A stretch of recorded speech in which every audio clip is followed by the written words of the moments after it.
फूटी ज्ञान विवेक की, अंधा है जगदीश, चंपाकली को 500 और मनीराम को 30। दर्शकों, आज हम एक ऐसा विषय लेकर आए हैं जिसके बारे में वर्तमान में हर किसी की जुबान पर चर्चा चल रही है। हम सभी को पता है इस समय महाकुंभ चल रहा है, पर महाकुंभ और बाबाओं से अधिक चर्चा एक लड़की की हो रही है जिसका नाम मोनालिसा बताया जा रहा है। सोशल मीडिया पर जहां देखो वहां मोनालिसा की फ़ोटो वीडियो वायरल हो रही हैं। हर कहीं उसकी आंखों की सुंदरता की चर्चा हो रही है। सोशल मीडिया और आज के युवाओं ने मोनालिसा को फर्श से अर्श पर पहुंचा दिया है। अब कुंभ में जाने वाले लोग सारी चीज़ों को छोड़कर मोनालिसा को ढूंढते फिर रहे हैं। उसके साथ फ़ोटो खींचना, वीडियो बनाना लोगों को अधिक रास आ रहा है।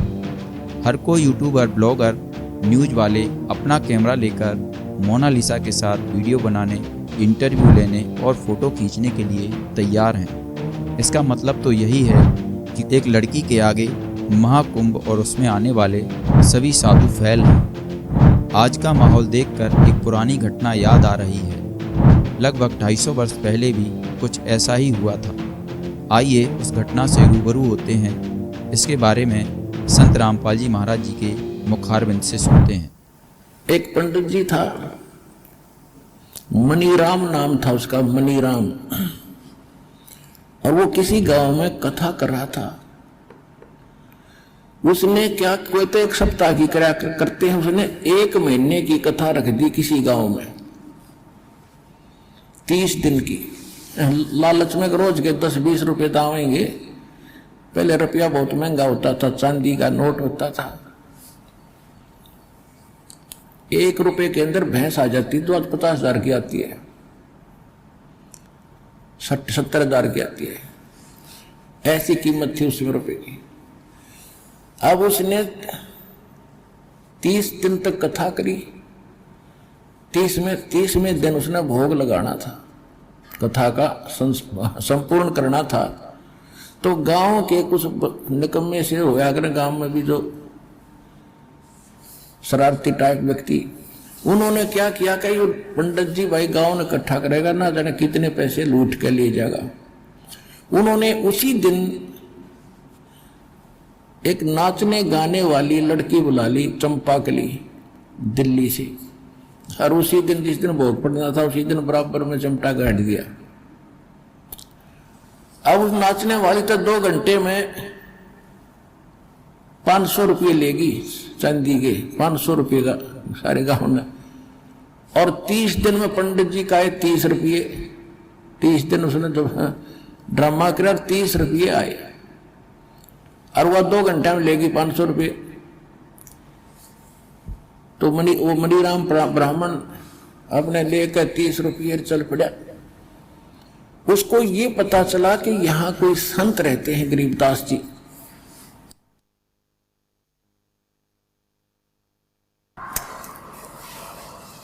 वो गरीबदास जी के पास गए, रुक के बैठ के, गरीबदास जी भी बैठे थे वहां। कुछ चेले थे गुरु जी के, गरीबदास जी के, वो भी बैठे थे। ब्राह्मण को आसन दिया कि ब्राह्मण आगे हैं भी आसन दो। अलग से आसन दे दिया, सूचा बैठा दिया। और सुनाओ ब्राह्मण, गरीबदास जी ने पूछा, सुनाओ विप्र जी, कुशल हो?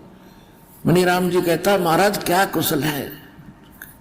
कहते, कति जनता का तो नाश जा लिया, कर्म धर्म का ज्ञान रहा ना, बिजली गिरी पड़ी है, नाश हो लिया। अदनू ना बताओ बीमारी की है, कहानी क्या है? तो वो चेले पूछने लगे गरीबदास जी से, महाराज जी, पंडित जी बहुत दुखी हो रहे हैं, बड़े अक्षुब्ध हैं, इनको क्या तकलीफ है? गरीबदास जी कहते हैं कि फूटी ज्ञान विवेक की और अंधा है जगदीश, चंपाकली को 500 और मनीराम को 30। यो रोड़ा है इनका।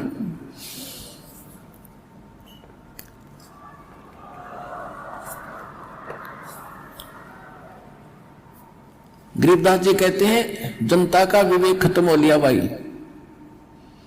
और यहां का भगवान अंधा है, इसने सारे उल्टे काम करवाने। यू अंधा है जगदीश और क्या हुआ कि पंडित जी को तो 30 रुपये मिले हैं और चंपा के लिए 500 लेगी, ये नो दुख पा रहा है। तो परमात्मा ने कहा कि पंडित जी आप उस चंपा कली तक कम को नहीं, तेरा दाव ना लगा इसलिए रो रहा है। आपके पास क्या है जो जनता को बांट रहा है, बता दे मुझे। कथा की आपने? हाँ जी कथा की, और 30 रुपये आए 30 दिन में। कथा करने का आप अधिकारी हो? गरीबदास जी ने पूछा। हाँ जी मेरे आदेश दे रखा है मेरे गुरु जी ने। परमात्मा बोल, गरीबदास जी ने कहा कि जिस समय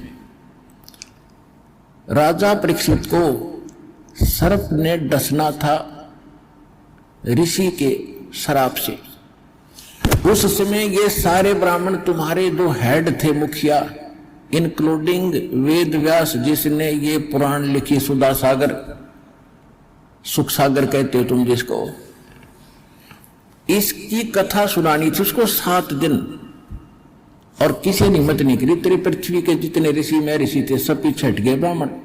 क्यों हट गए? क्योंकि 7वें दिन रिजल्ट आना था उसका। सबको मालूम था कि हम अधिकारी नहीं है, और 7वें दिन पोल पाट जाएगी ऋषि को कुछ ज्ञान नहीं हुआ तो सब पीछे हट गए, हम अधिकारी नहीं है, हम अधिकारी नहीं है। फिर कौन, कैसी हुई वो कथा? स्वर्ग लोक से सुखदेव ऋषि बुलाए गए थे, उन्होंने कथा सुनाई। जब उस कथा से जो लाभ उसको मिलना था, परीक्षित ऋषि को केवल यहां से व्यक्ति हटानी थी उस कथा के प्रभाव से। वो सर्प ने तो डसना था, उसने मरना भी था, वो ये कर ही नहीं सकते। तो केवल इतना लाभ भी कि यहां से व्यक्ति हट गई और स्वर्ग चला गया, क्योंकि उसने यज्ञ धर्म घड़े कर रखे थे। स्वर्ग में जाकर फिर वापस आएगा वो तो अलग बात है, कुत्ता भी बनेगा, राजा था वो परीक्षित। जो प्रसंग चल रहा है, तो गरीबदास जी ने कहा कि उस समय ये कहाँ गए थे, तो ये कथा करने वाले सब लोग कहते हम अधिकारी नहीं है। अरे तुम सारे अधिकारी पा के गए, खा के तुम्हारे पास। तो उसी समय शांत हो गया वो ब्राह्मण था, क्योंकि भगवान के लिए तड़फ रहा था कि महाराज बिल्कुल सच्ची बात कही आपने। वो पढ़ रखी थी कथा, उसको तो बताने की जरूरत नहीं विस्तार से कि फिर कारण क्या है दाता, कि भाई भक्ति कर, इन कथाओं से बात नहीं बढ़ेगी। जिसका तेने पैसा लिया है, किसी का बैल बनेगा, किसी का गधा बनेगा, ये एक पाई का हिसाब होगा तेरा। क्या तुम कर्म खराब करते फिर रहे हो? अधिकारी नहीं हो, तुम्हारे पास कोई भक्ति मार्ग नहीं है, तुम्हें ज्ञान नहीं भक्ति का। उसी समय उस ब्राह्मण ने समर्पण कर दिया, महाराज मन तक कल्याण चाहिए, आज के बाद कान पकड़ लिया, कति गलत काम नहीं करूंगा। आपने अभी सुना कि 250 वर्ष पहले एक नाचने वाली का नाच देखने के लिए अधिकतर लोग चले गए, जिससे कथा में श्रद्धालुओं की संख्या कम हो गई और दान भी कम मिला, जिस कारण से पंडित जी दुखी हो रहे थे। वास्तविकता यह है कि लोग गए तो थे महाकुंभ में अपने पाप धोने, पर एक लड़की के पीछे पागल हो गए और अपना मुख्य उद्देश्य भूल गए। आज के इंसान का बुद्धि विवेक खत्म हो चुका है।